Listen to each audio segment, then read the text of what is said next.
7월 30일 주일 예배를 하나님께 드리겠습니다.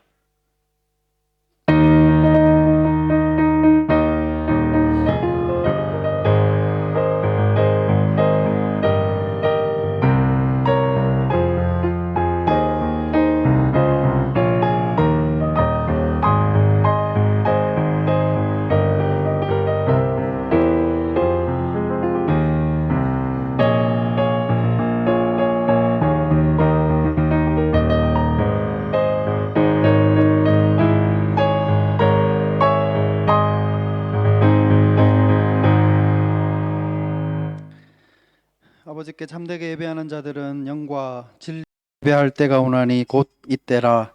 아버지께서는 자기에게 이렇게 예배하는 자들을 찾으시느니라. 하나님은 영이시니 예배하는 자가 영과 진리로 예배할지니라. 아멘. 다 같이 일어나셔서 찬송가 27장 찬양 드리겠습니다.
사도신경으로 신앙 고백 드리겠습니다.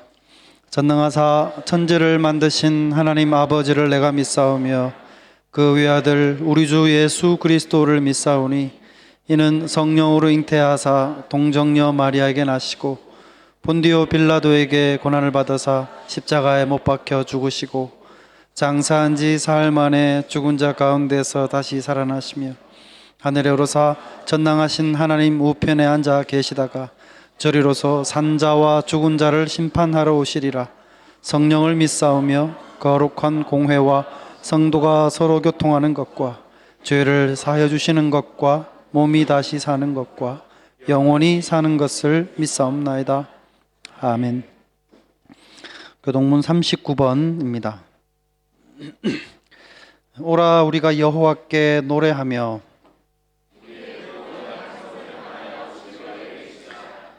우리가 감사함으로 그 앞에 나아가며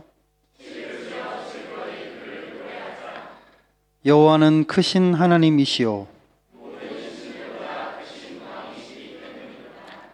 땅의 깊은 곳이 그의 손 안에 있으며 바다도 그의 것이라. 그가 만드셨고 오라 우리가 굽혀 경배하며. 네, 함께 보시겠습니다. 네.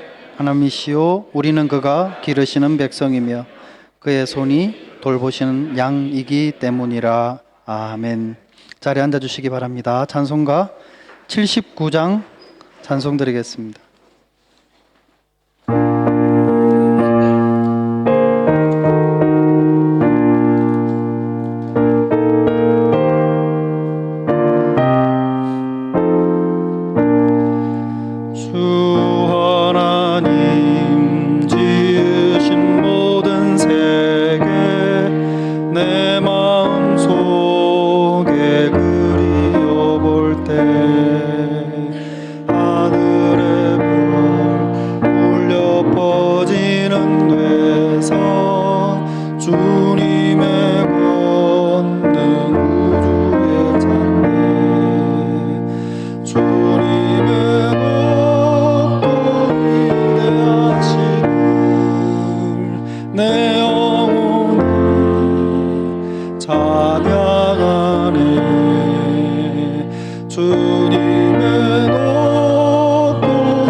시간 다 같이 기도 드리실 때 김수진 집사님 대표로 기도해 주시겠습니다.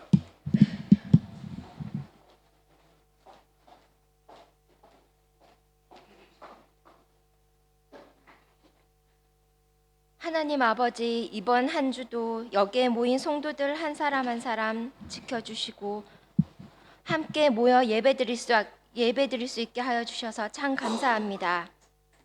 하루도 빠짐없이 먹을 것으로 배고프지 않게 해주시고 벌거벗지 않게 해주셔서 감사합니다. 잠도 자고 쉴 수 있는 공간도 주시고 아침마다 멀쩡하게 숨쉬며 깨어날 수 있게 해주심도 감사합니다. 비록 제 마음이 하나님을 찾지 않을 때에도 늘 저희들을 지켜주셔서 감사합니다.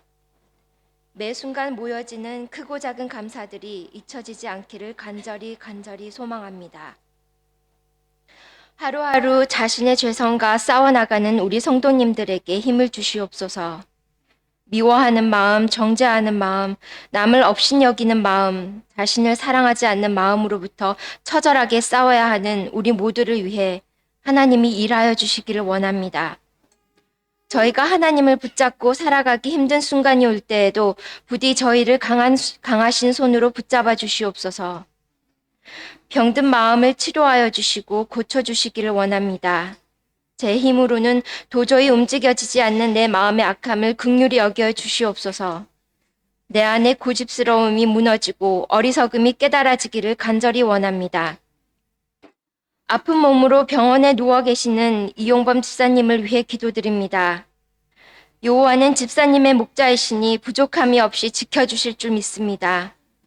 허약해지신 이용범 집사님의 몸에 힘을 주시고 약해진 마음에 강한 믿음을 허락하여 주시옵소서.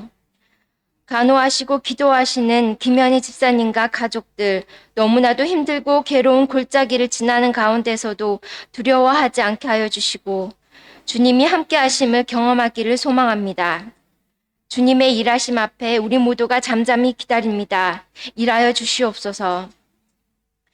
지금 이 시간 전쟁으로, 기후변화로, 가정의 불화로 힘들어하는 이 세상 모든 사람들의 아픈 마음을 위로하여 주시고 고쳐주시기를 간절히 원합니다. 오늘 여기 모인 모든 성도들이 하나님 앞에 겸손히 무릎 꿇게 하여 주시고 예배드리게 하여 주시옵소서. 예배 가운데 하나님의 임재를 경험하는 역사가 일어나게 하여 주시고 진정으로 회개하고 하나님의 사람이 되겠노라 다짐하는 우리 모두가 되기를 간절히 원합니다. 이 모든 말씀 예수님 이름으로 기도드립니다. 아멘.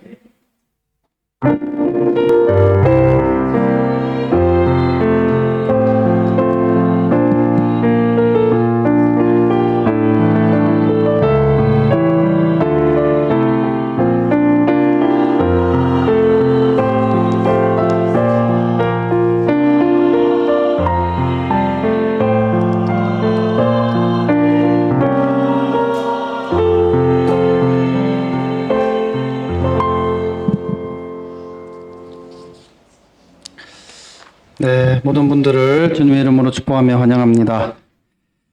오늘은 특별한 광고는 없습니다. 오늘 반가운 얼굴들이 있는데요. 먼저 오늘 말씀을 전해 주실 먼저 이명진 목사님과 사모님을 소개해 드리겠습니다. 이명진 목사님은 한국에서 이제 보배교회를 담임으로 섬기고 계시고요. 예전에 제가 영국에 오기 한 2년 정도 전에 1년 정도 안식년으로 다녀가셨다고 그럽니다. 그리고 우리 교회 오래 계셨던 분들은 이제 우리 목사님 사모님을 잘 아시는데요. 또한 이용범 집사님의 매제가 되시죠. 우리 목사님께서 이용범 집사님의 여동생께서 사모님이시고 매제가 되시는 목사님이십니다.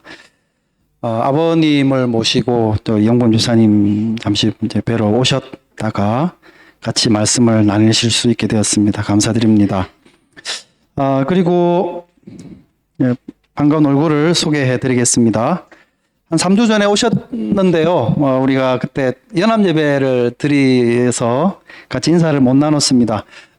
서울시청에서 오신 우리 원길묵 선생님과 유명원 선생님이신데요. 가족 그리고 자제분이 지우하진이가 있습니다. 일어나실 때 박수로 환영해 주시기 바랍니다.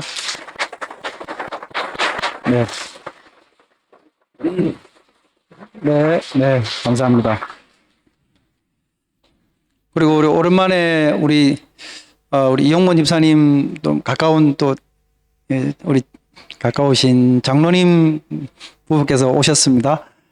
환영해 주시기 바랍니다. 일어나실 때 환영해 주시기 바랍니다. 네, 감사합니다. 그리고 또 우리 힘찬이 아빠 튼튼님 집사님도 오셨습니다. 오랜만에. 네, 네, 감사합니다.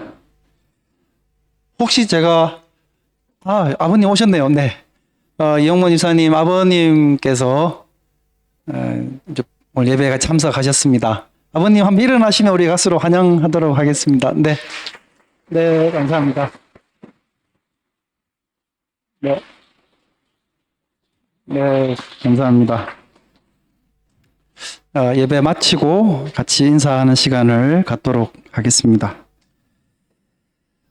이 시간에는 새가족 수료식을 하겠습니다.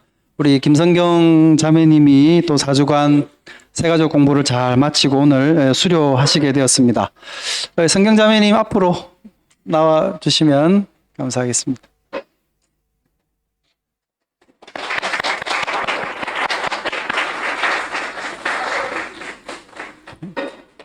네, 고내리 지사님께서 또 예쁜 꽃을 네, 아직 들어가지 마시고요. 네, 들어가지 마시고요. 미리 말씀은 드리진 않았는데 혹시 뭐 간단한 소감 한 말씀? 네. 네, 제 잘못입니다. 제가 미리 언지를 드리지 못해서 4주간 교육을 잘 마치고 사실은 이제 워릭이시죠? 계신 데가 코벤트리입니까? 워릭입니까? 정확한 주소는 레밍턴 스파입니다, 여러분. 코벤트리도 아니고 워릭도 아니고 레밍턴 스파입니다.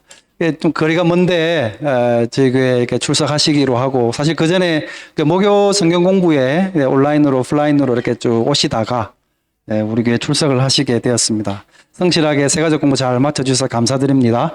다 같이 한번 기도 드리겠습니다. 걸어가신 하나님 아버지 은혜를 감사합니다. 주 안에서 또 성경자매를 또 함께 또 만나서 같이 말씀을 배우고 하나님을 예배케 하심을 감사합니다. 우리 교회에 나와서 좋은 교제가 있게 하시고 함께 말씀을 나누며 그리스도 안에서 성장해 갈 수 있도록 인도해 주시고 주님을 더 깊이 알아가며 주님을 더 깊이 닮아가는 성경자매님 될 수 있도록 인도하여 주시옵소서.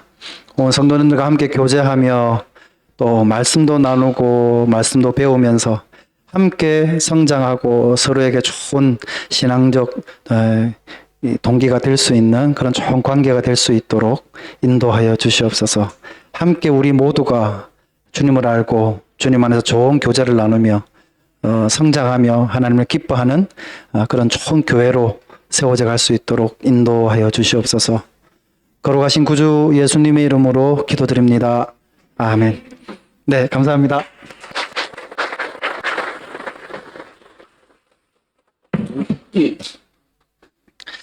자, 이제 말씀을 같이 보시겠습니다. 마가복음 6장 35절에서 44절입니다. 제가 봉독해 드리겠습니다. 마가복음 6장 35절에서 44절 말씀까지입니다. 때가 저물어 가매 제자들이 예수께 나와 여짜오되 이곳은 빈 들이요 날도 저물어 가니 무리를 보내어 두루 촌과 마을로 가서 무엇을 사 먹게 하옵소서. 대답하여 이르시되 너희가 먹을 것을 주라 하시니 여짜오되 우리가 가서 200데나리온의 떡을 사다 먹이리까? 이르시되 너희에게 떡 몇 개나 있는지 가서 보라 하시니 알아보고 이르되 떡 5개와 물고기 2마리가 있더이다 하거늘 제자들에게 명하사 그 모든 사람으로 때를 지어 푸른 잔디 위에 앉게 하시니 때로 100명씩 또는 50명씩 앉은지라. 예수께서 떡 5개와 물고기 2마리를 가지사 하늘을 우러러 축사하시고 떡을 떼어 제자들에게 주어 사람들에게 나누어 주게 하시고 또 물고기 2마리도 모든 사람에게 나누심에 다 배불리 먹고 남은 떡 조각과 물고기를 12바구니에 차게 거두었으며 떡을 먹은 남자는 5,000명이었더라. 아멘. 비전 찬양대에서 찬양 드리겠습니다.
네, 은혜로운 찬양 감사합니다.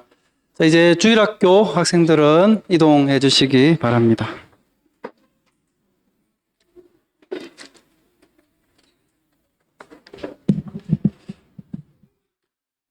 어두운 밤에도 주의 밝은 빛이 비친다 하는 가사가 새롭게 들리네요. 네, 감사합니다. 이제 이명기 목사님 나오셔서 믿음 빈들의 소망이라는 제목으로 말씀 전해주시겠습니다.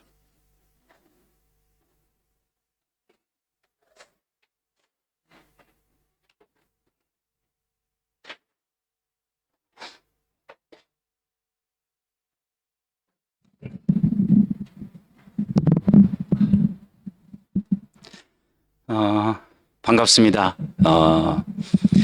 버밍엄에는 18년 만에 왔네요. 18년 만에 왔는데 많이 변화돼 가고 있는 것 같아요. 그래서 여러 가지 생각들을 많이 하는데 또 이렇게 우리 예수비전교회도 힘이 더 있어 보이고 또 제가 있었을 때보다는 지금 훨씬 더 많은 분들이 모여서 예배드리는 걸 보아서 뭐라 해야 될까? 좀 행복하다고 해야 될까요? 뭐든지 좀 성장해가는 모습을 보면 행복하잖아요. 그래서 이렇게 성장해가는 모습을 보면서 너무 행복했고 또 저는 조용히 왔다가 조용히 일만 보고 갈 생각이었는데 또 이렇게 목사님과 교회에서 배를 해주셔서 말씀을 나눌 수 있게 되었습니다. 말씀은 항상 본교회 목사님이 제일 잘 전하는 것입니다. 저는 잠시 왔다가 떠나가는 사람인데 그래도 하나님이 저에게 주시는 말씀이 있기 때문에 여러분과 한번 좀 그 부분을 나누려고 합니다. 오늘 우리가 함께 읽었던 말씀은 마가복음 전체로 놓고 본다고 하면 잔치라는 하나의 문맥이 흐르고 있는 단락입니다. 바로 우리가 읽었던 앞부분을 보시면 헤롯의 잔치가 나오게 됩니다. 헤롯의 잔치가 21절부터 나오게 되는데 이 헤롯의 잔치는 헤롯을 비롯한 여러 그 당시의 고관들 그리고 권세 있는 사람들이 함께 모여서 잔치를 합니다. 아마 이 잔치는 성경에 자세하게 기록되어 있지는 않지만 산의 진미가 가득한 잔치였을 거고 잔치에 빠질 수 없는 흥을 돋우는 술이 있었을 것이고 춤이 있었을 것입니다. 그런데 재미있게도 이날 춤을 춘 아주 중요한 한 아이가 있었는데 바로 그 아이로 말미암아서 이 잔치의 전체 방향이 흔들리기 시작합니다. 이 아이의 춤이 헤롯의 마음을 움직였고 무엇이든지 아이의 소원을 들어주겠다라고 약속을 했죠. 결국 이 아이는 어머니의 조종을 받아서 세례 요한의 머리를 요구하죠. 세례 요한이 평소에 헤롯의 아내 헤로디아와 그 부부의 관계가 부정하다는 것 때문에 자꾸 불쾌한 표현들을 했기 때문에 눈의 가시처럼 생각했고 어떻게 해서든지 저 세례 요한은 제거하면 좋겠다라고 생각을 한 겁니다. 때마침 기회가 왔고 딸을 이용해서 그것을 실현하게 된 것입니다. 어떻게 생각해 보면 모든 사람이 부러워할 만한 잔치였고 힘있고 멋지고 맛있는 산의 진미가 가득한 잔치였지만 이 잔치는 한 사람을 죽이는 잔치로 끝이 났습니다. 그런데 이와 대조적으로 우리가 함께 읽었던 30절부터 시작되어지는 44절까지의 이 잔치는 아주 조촐한 잔치입니다. 어떻게 생각해 보면 전혀 기대할 수 없는 곳에서의 잔치입니다. 빈들이었습니다. 때도 저물어 갔습니다.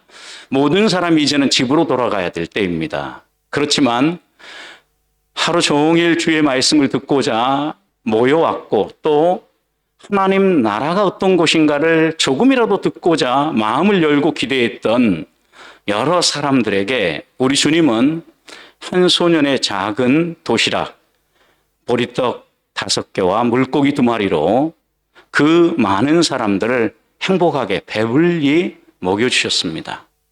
어떻게 보면 이 잔치는 소박합니다.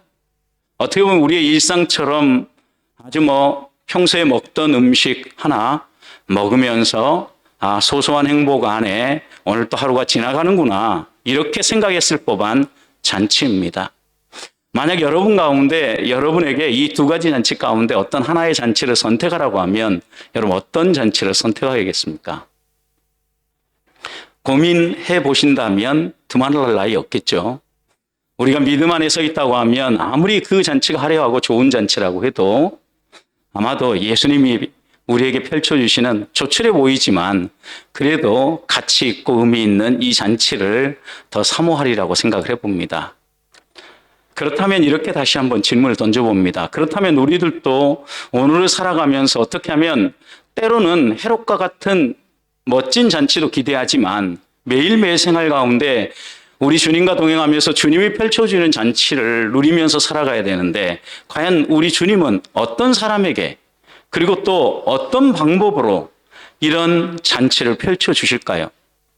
빈들처럼 아무것도 바라볼 수 없고 아무것도 기대할 수 없는 그곳에서 어떻게 다시 한번 소망을 가지고 일어설 수 있도록 우리를 이끄시고 인도해 가실까요? 오늘 말씀 다시 한번 살펴보면 이 잔치는 해가 저물어 갈 때 시작을 합니다. 해가 저물어 간다는 이야기는 이제는 집으로 돌아가고 모든 것이 끝나야 될 시간이라는 이야기입니다. 어떻게 보면 우리 인생에 있어서도 여러 가지를 꿈꿀 수 있는 시기가 있고 마무리 져야 될 시기가 있습니다. 오늘 우리 예수비전교회 성도님들을 보니까 한참 달려야 될 때이신 것 같아요, 다들. 그러지 않은 몇몇 분들도 있으시겠지만, 대부분 지금 한참 달려야 될 때인데, 이렇게 우리가 한참 달려야 될 때도 우리의 길을 꺾는 일들이 많이 있죠. 아주 소소한 한 가지 한 가지가 이루어지지 않으므로 꺾일 때도 있어요. 저희 큰아이는 열심히 사귀던 자매하고 헤어졌습니다. 체인 거죠. 그러더니 온통 하늘이 다 무너진 것처럼 생각을 했고 엉엉 울면서 저한테 이야기를 하는데 자기의 속마음을 막 터놓고 이야기를 하는데 하나님이 이렇게 야속할 수 없다고. 하나님을 믿어야 될지 안 믿어야 될지 고민이 된다고. 왜 하나님 앞에 기도하고 기대하고 정말 자기가 바른 길로 가고자 하는데 왜 하나님이 안 열어주냐는 거죠. 어떻게 보면 소소한 것 같지만 이 아이에게는 이때가 지금 빈들인 거죠. 아무것도 없고 하나님과의 관계가 끊어질 위기에 놓인 이 빈들과 같은 상황. 바로 이때에 우리 주님은 잔치를 배설하고 계신다는 겁니다. 또 여러분 빈들이라고 하면 이 빈들은요 우리가 생각하는 이런 그냥 빈들 정도가 아니라 중동, 유럽, 중동의 이 지역을 한번 방문해 보신 분들은 이 빈들의 의미를 금방 느끼실 겁니다. 사막이죠, 사막. 황량한 광야라고 말할 수 있습니다. 어떻게 보면 이런 곳에서 어떤 특별한 음식을 기대한다거나 어떤 특별한 잔치를 기대한다는 것은 거의 불가능한 장소였습니다. 이런 장소에서 아무것도 구할 수 없는 결핍의 순간, 모든 사람이 굶주려 있고 도시락을 대부분의 사람들이 싸와서 좀 나눠 먹을 수 있는 상황이었다면 가능할 법도 한데 전혀 기대할 수 없는 것. 어떻게 보면 오늘 본문을 읽어보면 읽어볼수록 상황은 끝났구나, 마무리되었구나 라고 평가할 수 있는 그런 순간이었다라는 겁니다. 그런데 재미있게도 하나님은 이런 순간에 꼭 일하신다라는 겁니다. 하나님은 이 순간에 먹을 것을 찾아오라고 하셨고 먹을 것을 찾아온 제자 베드로의 형제 안드레죠. 안드레가 보리떡 5개와 물고기 2마리 찾아왔을 때 축복하고 이 물고기를 통하여서 남자만 5,000명이라고 묘사하죠. 남자만 이 5,000명의 사람들, 적어도 10,000여 명에 해당되는 사람들이 풍족하게 먹고 남을 수 있도록 채워주셨다는 겁니다. 자, 이렇게 놀라운 일들이 우리의 인생에 일어날 수 있는데 이게 저기 아무 나라의 얘기가 아니고 2000년 전에 예수님과 관계에서만 일어나는 일이 아니고 오늘 내가 살아가는 이 삶의 현장에서 살아계시는 이 예수님께서 오셔서 말씀하시고 너희도 오늘 이런 빈들의 소망을 가지고 살아가야 된다. 어떻게 보면 문명이 발달하고 온갖 모든 것이 채워지고 너희가 걸어가는 길에 모든 것이 다 밀어주는 것 같지만 때로는 군중 속의 고독처럼 이 발달한 기술 속에서 미아가 돼버린 듯한 외로운 나의 모습을 발견할 때 그 빈들, 바로 그곳에서 다시 한번 예수님을 바라보면서 풍족하게 채워주신 헤롯의 잔치가 아니라 소소하지만 행복한 그런 잔치를 꿈꾸라고 말씀하신다는. 자, 그렇다면 이런 잔치가 어떻게 가능할까요? 오늘 본문에서 저는 세 가지만 좀 나눠보려고 합니다. 우리 주님이 이 잔치를 우리에게 허락하신 것은 첫 번째, 이 잔치는요, 너희가 먹을 것을 주라는 말씀에 매우 중요한 초점이 있습니다. 제자들은 굶주려 있는 이 무리들을 어떻게 할까요? 라고 우리 주님께 가서 물었고, 주님께서 너희가 먹을 것을 주라고 이야기할 때 적어도 200데나리온에 해당되어지는 돈이 있어야만 사서 이 사람들 먹일 수 있습니다. 그런데 이곳은 또 사서 먹이기에도 부적합한 장소입니다. 그러니 빨리 집으로 돌아가게 하십시다라는 게 제자들의 생각이었어요. 그러나 우리 주님은 이 제자들의 생각과 달리 너희가 먹을 것을 주라는 거예요. 너가. 다른 사람이 아니라 바로 내가 그 먹을 것을 줘야 될 사람이다 라고 말씀합니다. 어떻게 보면 우리 주님이 우리의 형편에 대해서는 하나도 모르고, 왜? 거기 있는 대부분의 사람들은 아무것도 없었거든요. 너희가 먹을 걸 주라는데 아무도 먹을 것을 가지고 있는 사람이 없었다고요. 야, 주님 또 딴 나라 세상 얘기하고 있네. 가끔 저도 그런 얘기를 들어요. 성도들이. 목사님은 우리처럼 사회에 나와서 열심히 일 안 하시니까 딴 나라 얘기하실 때가 가끔 있다고. 가끔 저도 딴 나라 이야기를 합니다. 왜요? 삶의 자리가 조금 다르기 때문에. 그러나 우리 주님이 정말 거기 있는 사람들의 형편을 전혀 몰란, 그런데 이런 말씀을 하셨을까요?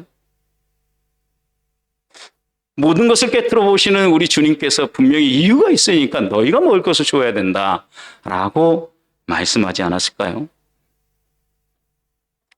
결국 그렇게 찾아보니까 찾아지지 않았습니까? 여기에서 우리 주님이 분명히 보여주시는 말씀이 있죠. 우리가 문제를 만났을 때, 빈들을 만났을 때 그 상황을 보는 우리들의 자세, 마음가짐이 매우 중요하다는 거죠. 여러분, 마음가짐 어떻게 보면 우리의 신앙생활에 있어서 믿음의 기본이라고도 말할 수 있습니다. 팔복을 우리 주님이 이야기하면서 예수께서 무리를 보시고 산에 올라가 앉으시니 제자들이 나온지라 입을 열어 가르쳐 가라사대 심령이 가난한 자는 복이 있나니 천국이 저희 것입니다. 여러분, 여기서 이야기하는 팔복이 무엇입니까? 영어로 표현해 봐도 자세를 바로 가짐, 비에테투드죠.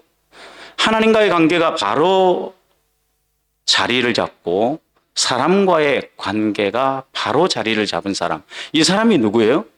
거듭난 사람, 그리스도인이에요.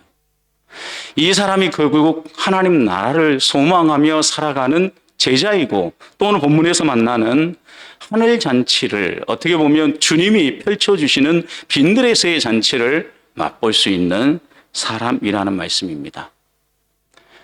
우리 주님은 우리에게 구약에서부터 신약에까지 하나님은 반복적으로 우리에게 교훈하시는 말씀이 있습니다.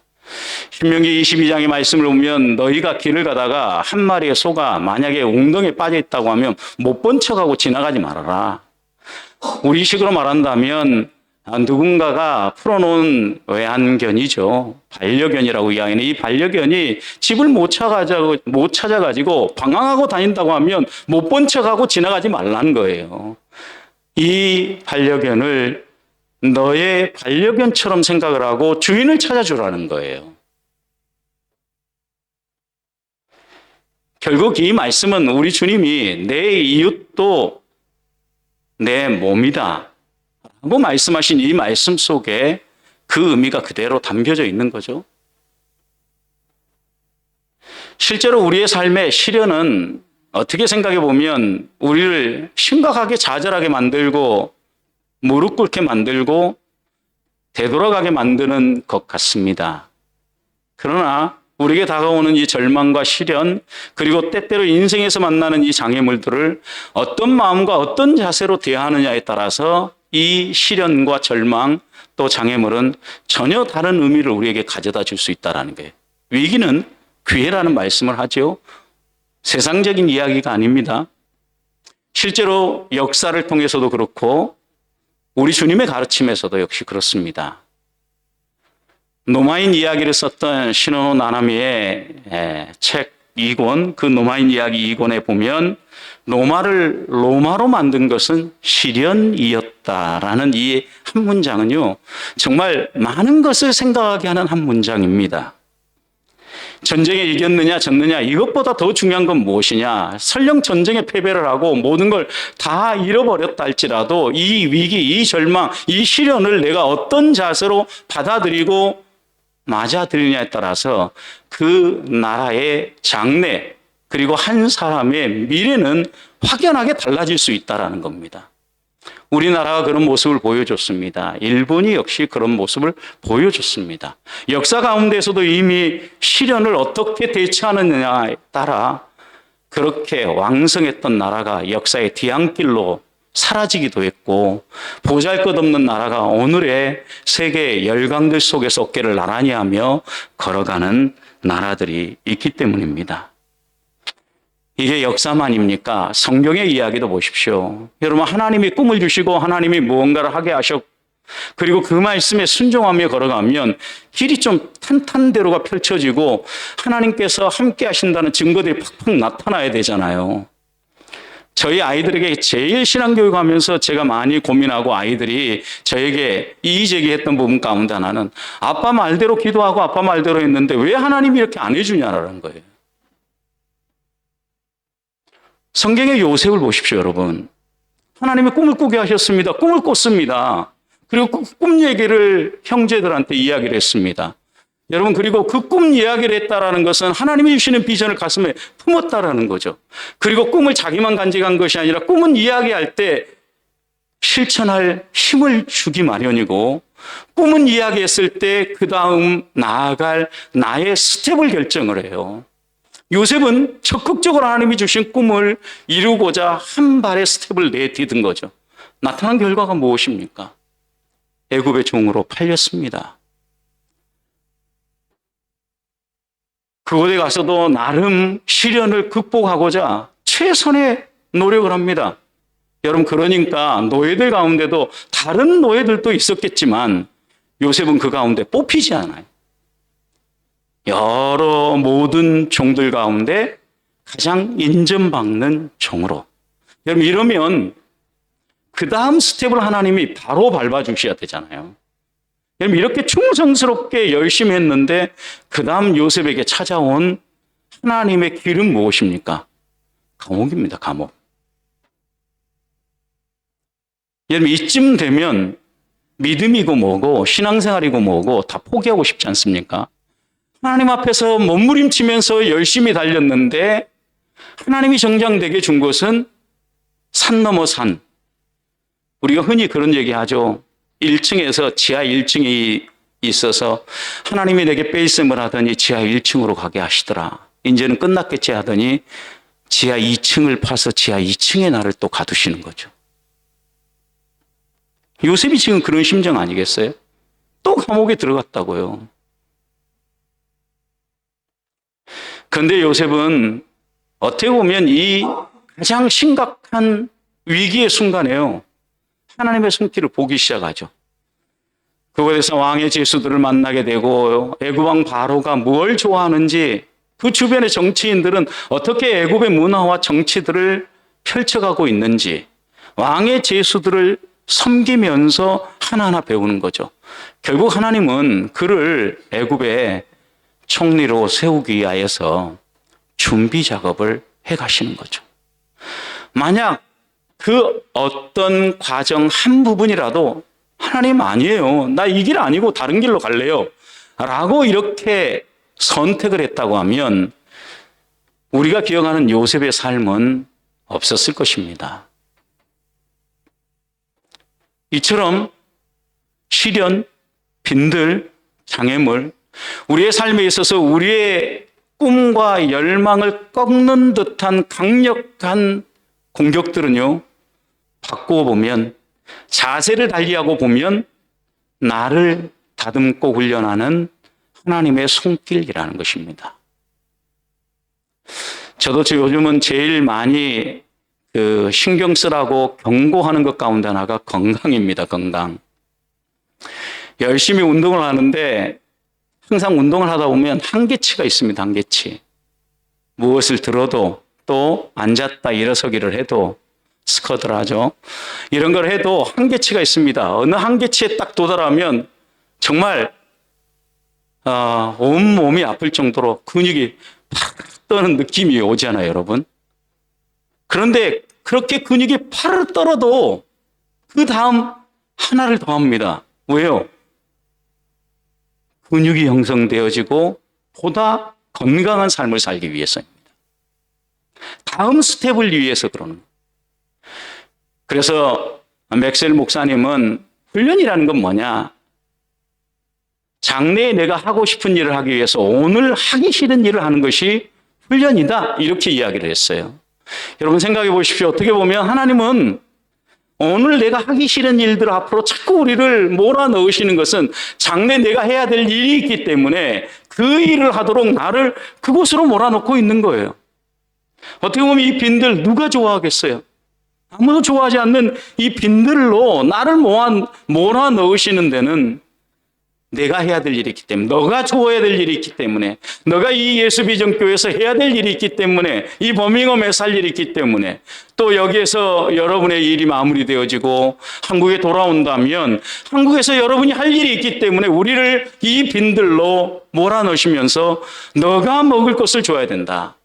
다른 사람이 아니라 너다. 라고 우리 주님은 정확하게 명진아 너야. 나의 이름을 부르면서 말씀하신다라는.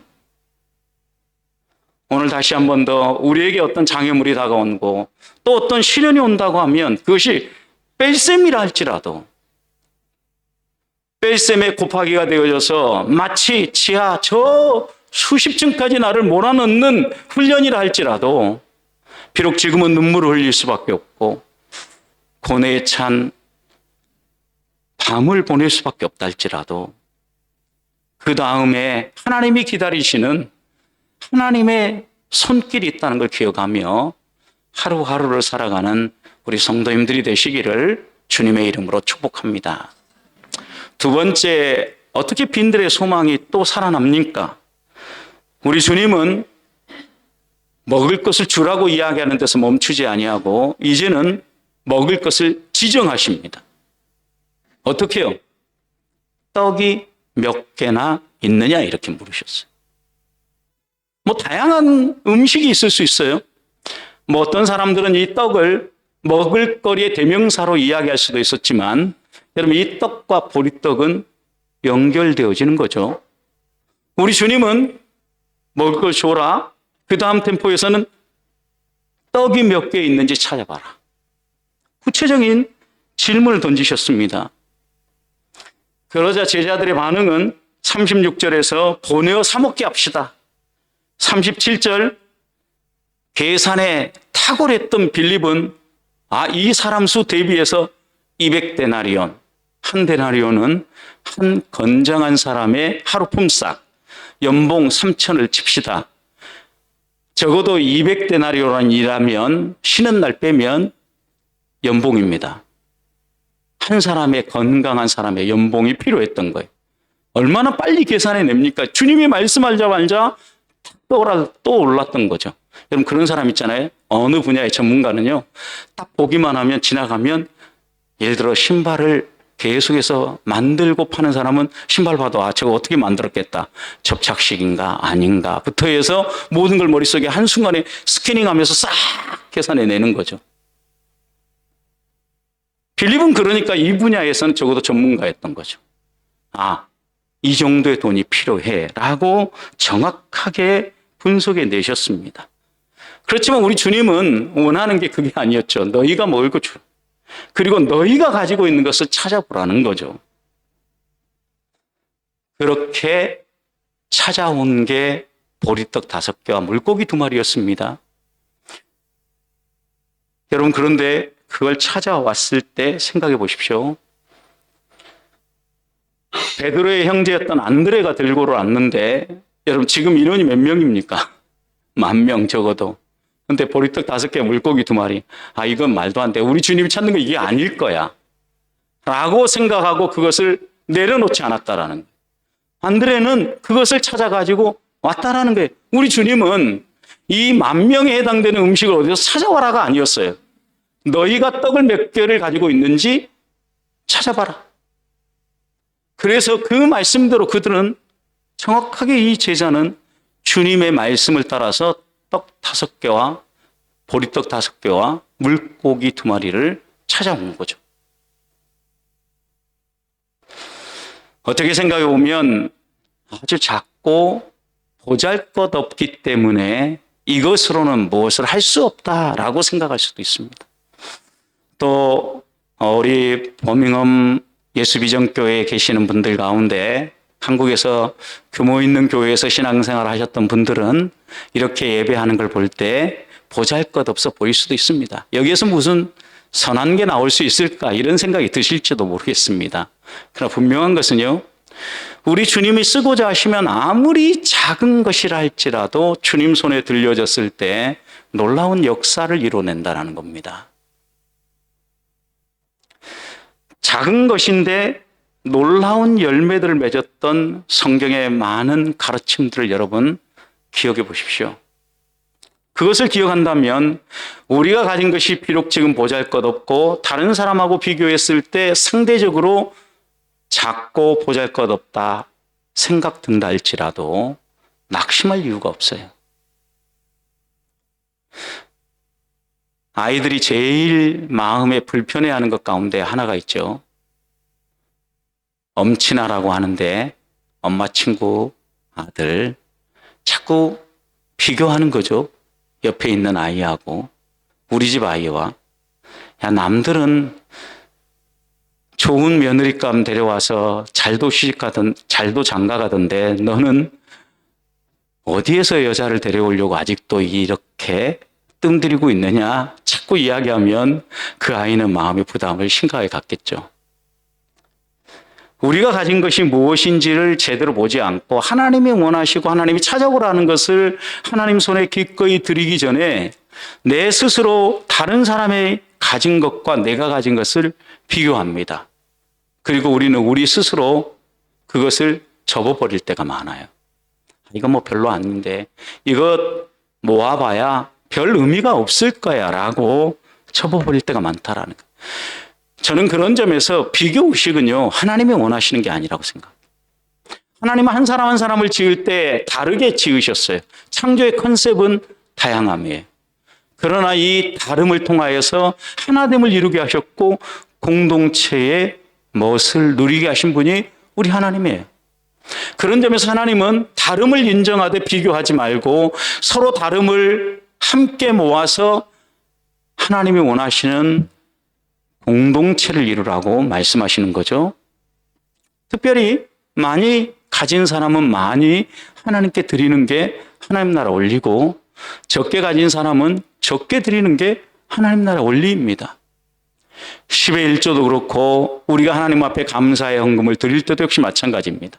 하나님은 우리가 어떠한 마음으로 드리든 우리의 마음의 중심에 드리는 걸 받으시지 없는 걸 꾸어다가 우리가 없는 걸 만들어서 내기를 원치 않으십니다. 문제는 우리들이 하나님 앞에 우리의 것을 드릴 때 비교하지 아니하고 순전한 마음으로 우리의 가진 것을 마치 안드레처럼 보리떡 5개와 물고기 2마리 할지라도 주님 손에 드리는 거예요.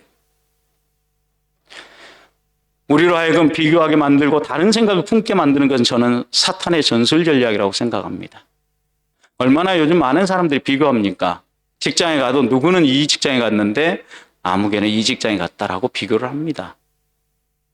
교회를 봉사할 때에도 누구는 이 부분을 봉사하는데 누구는 이 부분을 봉사한다면서 봉사를 비교합니다.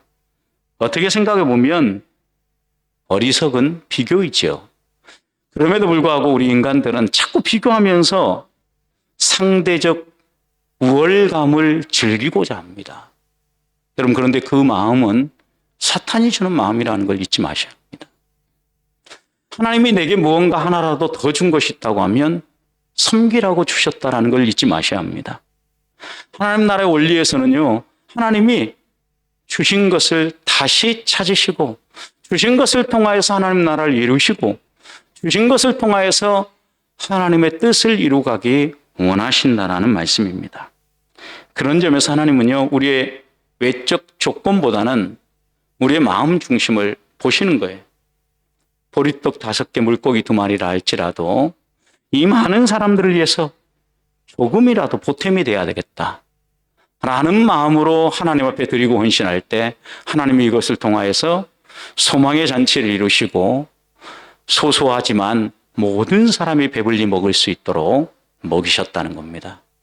저는 그래서 이곳에서 함께 여러분들이 선교하는 동안 우리가 아닌 것이 무엇이든지 간에 비교하지 말고 그것이 좀 소소하다 할지라도 주님이 원하신다라는 마음을 주신다면 내 마음에 성령의 만지심이 있고 터칭이 있다면 기꺼이 헌신하자라는 거예요. 저희 교회에서 이제 저희는 설립 11주년을 맞이하는데 10주년을 맞이하면서 성도들과 함께 신약 성경을 한번 필사하자고 그랬습니다. 필사하자고 딱 이렇게 이제 배정을 하고 이야기를 하니까 성도님들이 이렇게 얘기하시는 거예요. 목사님, 저는 글씨하고는 상관없는 사람입니다. 제가 일단 글씨에 쓰면 모든 사람이 못 알아봅니다. 이렇게 얘기하시는 거예요. 제가 그랬죠. 집사님, 알아보고 못 알아보고가 중요하지 않습니다. 이 성경 한 절 한 절을 써가는 마음가짐이 중요합니다. 정성을 담는다면 하나님이 그것을 저는 받으신다고 믿습니다. 11주년 곧 다가옵니다. 신약성경 잘 썼으니까 그 다음 어디를 쓸까요? 구약성경 2배입니다. 2배. 구약성경 쓰자고 그랬더니 성도들이 어떻게 이렇게 이제 갑자기 마음의 부담을 팍 느끼는데 오늘 성도들에게 주일날 다 한국은 지금 주일 예배가 다 맞춰졌죠. 다 나눠줬다 그래요. 90칸을 만들어서 한 사람이 한 10장 정도씩 쓰는 분량을 쓰게 하는데 90장 이렇게 다 나눠줬다는 이야기를 들으면서 한 가지 분명한 것은 하나님은 누가 얼마나 글씨를 예쁘게 마치 인쇄체처럼 진짜 그렇게 쓰시는 집사님, 권사님들 계세요.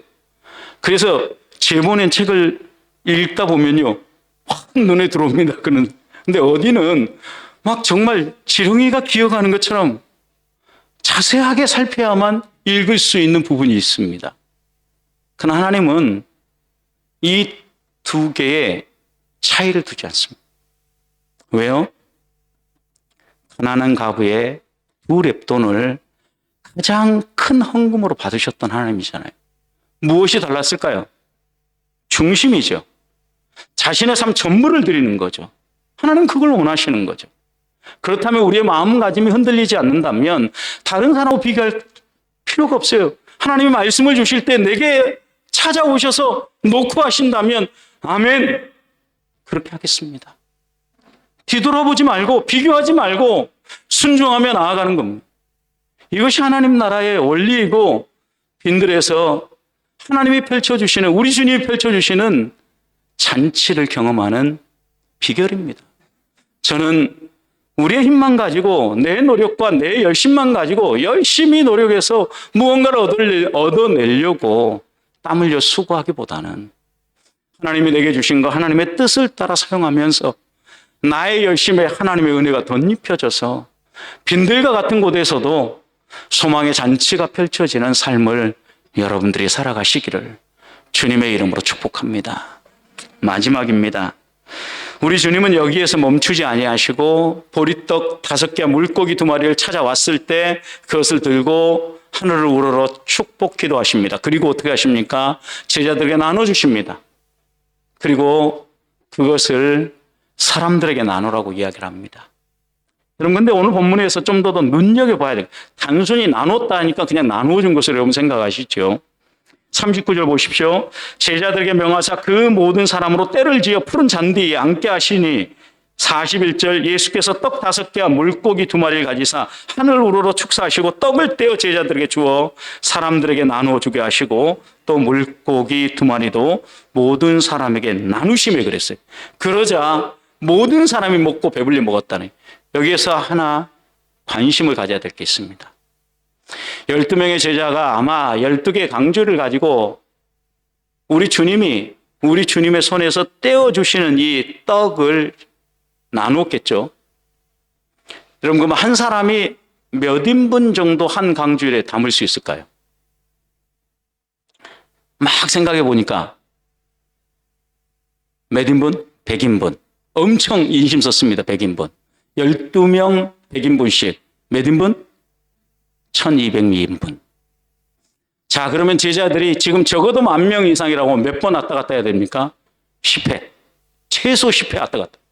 성경은 그러나 10번 왔다 갔다 계속해서 예수님이 주신 것을 가지고 가서 딜리버리해서 서빙했다라고 기록하고 있지 않다라는 거예요. 우리 주님은 제자들의 손에 한 강주리를 채워주셨습니다. 제자들이 한 강주리를 가지고 왔습니다. 제자들이 또다시 50씩, 100씩 모여있는 푸른 산 뒤에 모여있는 사람에게 이 강주리를 들고 갔습니다. 어떻게 했을까요? 주님이 보여주신 그대로 떼어주기 시작했습니다. 우리 주님의 손에서 일어난 이 놀라운 기적의 역사가 누구의 손에서요? 제자들의 손에서. 어떤 제자들의 손에서? 주님의 말씀을 그대로 믿고 순종하는 제자들의 손에서 또 다른 기적을 이루고 있다는 이야기입니다. 저는 그런 점에서 오늘 이 본문에서 또 하나 우리들이 마음에 새겨야 될 것, 빈들의 잔치와 소망을 누릴 수 있는 또 하나의 비결은 주님이 주시는 말씀이라면 그 말씀대로 우리 주님이 이루실 것을 믿고 순종하며 행하는 사람에게 하늘의 기적이 일어나고 빈들의 소망이 펼쳐진다라는 것을 믿자라는 거예요. 이 말씀을 어떻게 생각해 보면 우리 주님께서도 분명히 제자들에게 얘기했습니다. 요한복음 14장 12절, 내가 진실로 진실로 너에게 이르노니 나를 믿는 자입니다. 그냥 따라다니는 사람이 아닙니다. 나를 믿는 자는 너희의 전인격을 들여서 예수 그리스도를 개인의 구주로 영접하고 너의 삶의 구원자로 모시고 살아가는 사람이라면 내가 하는 일을 그도 할 것이요. 주님이 하신 일을 너도 할 것이요. 주님이 지금 강주리에서 떡을 떼어 제자들에게 이 보리떡 5개와 물고기 2마리 1인분을 몇 인분으로 한 사람이 들 수 있는 최대 100인분이라고 아까 계산했다면 100인분으로 너희들도 그럼 어떻게? 그도 할 것이요. 100인분을 또다시 100인분으로 나눌 수 있는 은혜의 말씀을 우리에게 주셨다라. 이게 다가 아니죠. 또한 그랬어요. 그보다 큰 일도 하리라. 여러분, 주님이 100인분을 만드셨다면 너희는 그 100인분이 아니라 1000명분의 양식도 나눌 수 있다. 이렇게 얘기하신 거죠. 어떻게 보면 이것이 믿음의 비밀이고 우리가 오늘을 살아갈 때 우리 눈에 보이는 것을 다 보지 않고 하나님이 하실 일들을 바라보는 이유입니다. 요한복음 2장에 나오는 갈릴리 가나 혼인잔치에 포도주가 떨어졌을 때 여러분, 어떤 어리석은 사람이 물을 떠다 놓고 그리고 그것을 항아리에 가득 채운 다음에 포도주가 될 것이라고 생각하고 포도주를 내오라고 얘기할 때 그 물을 떠다 줄 사람이 있겠습니까? 세상적으로 생각하면 어리석기 그지없는 행위죠. 그러나 우리 주님의 말씀대로 시키는 대로만 해라. 요구하신 게 뭐예요? 그대로 믿고 순종하기만 해라. 그 말 그대로 믿고 순종하기만 한 그들에게 우리 주님이 이루신 일은 무엇이었어요? 이제까지 맛보았던 포도주보다 가장 좋은 포도주의 맛으로 최상의 최고의 포도주로 변화시켜 주셨다라는 거예요. 여러분, 이것은 단순히 겉모양을 페인팅하고 옷을 입히고 바꾼 정도의 변화가 아닙니다. 본질의 변화입니다. 무엇이요? 우리 주님을 개인의 구주로 영접하고 예수 그리스도를 믿고 따른다라는 것은 우리의 겉모양을 좀 바꾸고 내가 이제부터는 좀 행복하고 밝게 살아야지 입가에 스마일, 미소를 짓고 살아간다는 그런 의미가 아니에요. 우리의 속 본질이 바뀐다라는 거예요. 부패한 본성이 뒤집어진다라는 거예요. 나만 생각하고 내가 우선적이었던 사람이 이웃을 보고 바라보고 내 것을 기꺼이 내어준다라는 거예요. 저는 그런 점에서 우리 예수비전교회가 소망이 있다라고 믿어요. 왜냐하면 어떻게 보면 손이천함이지만 힘들고 어려웠을 때 정말 여러분의 그 작은 사랑, 어떻게 보면 여러분들의 힘을 모은 아주 작은 하나의 섬김이 어떻게 보면 벌써 하나님 나라 갔을지도 모를 우리 이영범 집사님을 오늘 또 이렇게 다시 한 번 더 소망 가운데 일어서도록 세워주는 힘이 되어지고 또 그것이 밑거름이 되어져서 다시 한번 오늘을 넘어 내일을 바라보게 하지 않나라고 생각합니다. 그런 점에서 오늘 이 자리를 빌어서 우리 마리아회 그리고 또 우리 남자분들 디모데에 감사를 드립니다. 여러분들이 아니었다면 어떻게 이 황량한 땅에서 견뎌낼 수 있었을까라는 이런 마음이 있습니다. 진심으로 감사를 드립니다. 그러나 여기서 또 하나 끝날 것이 아닙니다. 하나님은 우리 용범 집사님 또 김현희 집사님 그 가족만이 아니라 오늘 내 삶에도 오늘 나의 삶의 영역에서도 이런 빈들과 같은 위기들을 수시로 만나게 하신다라는 것. 왜요? 우리를 흔들어 놓기 위함이 아닙니다. 우리에게 잔치를 펼쳐주고 싶기 때문입니다. 하나님은 우리에게 잔치를 펼치고자 기다리면서 먼저 그 잔치상을 받을 수 있는 준비를 시키고 있는 겁니다.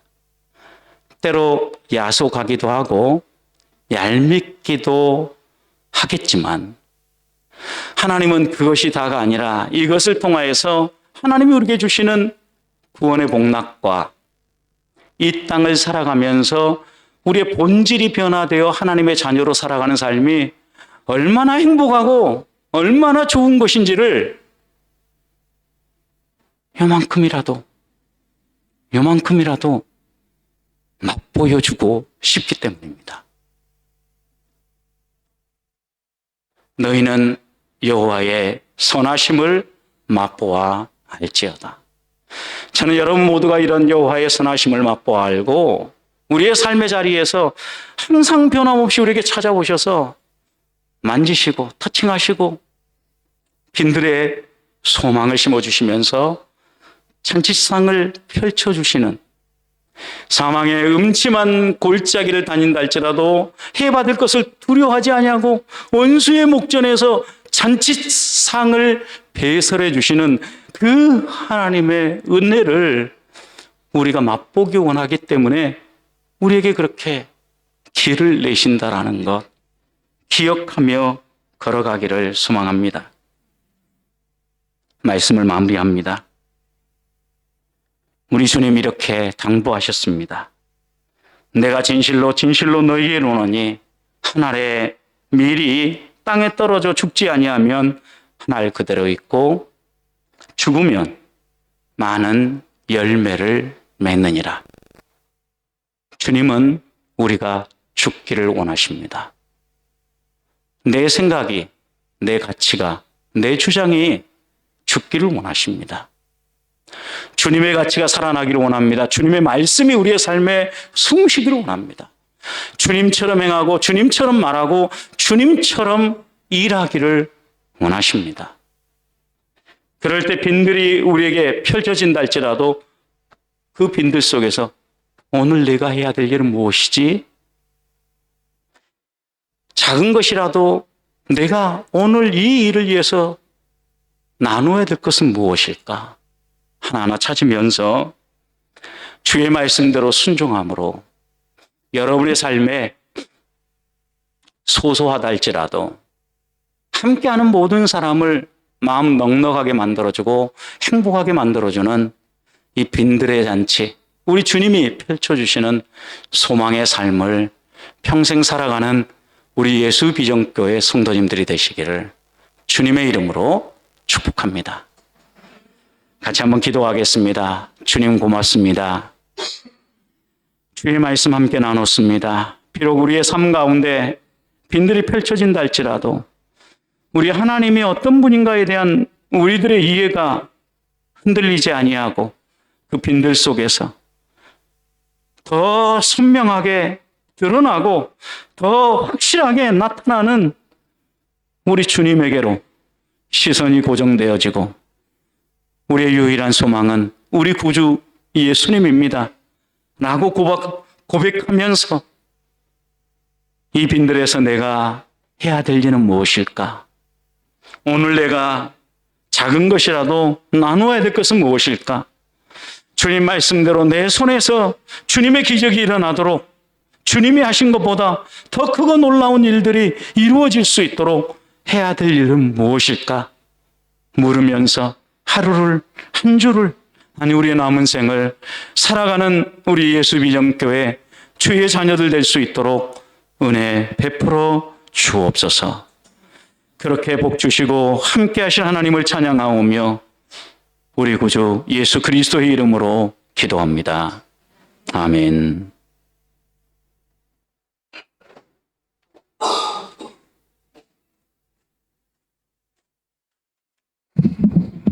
네, 감사합니다.